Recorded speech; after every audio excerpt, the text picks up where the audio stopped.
And the Robo-Teens, as they are called, are here with 4 boys and 3 girls who are here to better understand the advantages of collaboration both in and out of their country.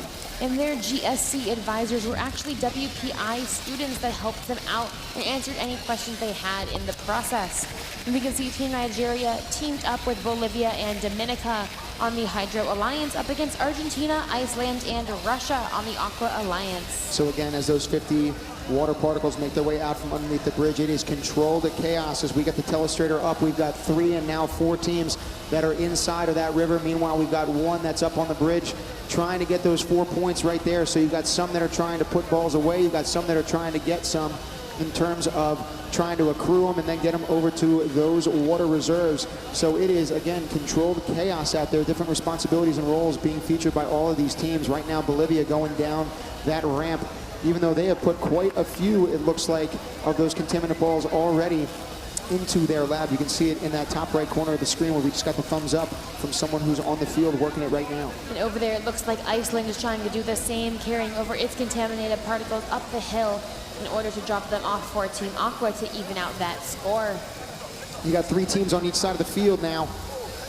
And with respect to Iceland, they're trying to make their way up that bridge, and I think they're being pushed actually by Argentina, one of their teammates and comrades in arms again for that Aqua Alliance. We've got the sorting of these robots that's exhibited in that 1 and 2 set. So it looks like Iceland's robot's doing a very effective job as we clear that telestrator for you, but they are just unloading right now with those 4 pointers, doing a great job for Aqua, and it's probably going to pump them in the lead in a couple of seconds, as it does, right as I say, at 3 points up now. As we've mentioned, that all 10 contaminant balls have been placed in the laboratory, so if they're able to actually remove those contaminant balls from the river, both teams still have that chance to get those 15 points as a cooperation bonus. Now we got a couple of robots that look like they're tied up in the middle of that river right now with 30 seconds to play and only about a 15-point game. It's looking kind of tight as we hit these last 20 seconds. Hopefully they'll be able to make it out of that river and to the edges as the incoming flood comes.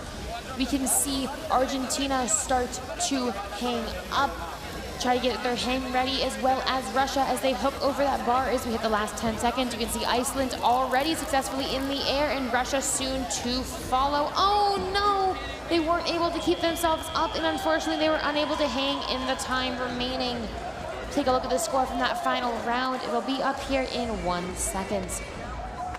So a score of 106-65. Nigeria, Bolivia, and Dominica, the Hydro Alliance, will take the victory.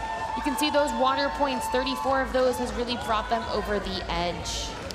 As we start getting towards the finish line here in DAR Constitution Hall, we do want to take the time to focus on celebration, which is thematically the purpose of this 6th round. And in terms of celebration, we also want to take it out to a team that is doing just that right now with respect to representing their country. Team Colombia is waiting out in the pit for us right now. We'll take it away.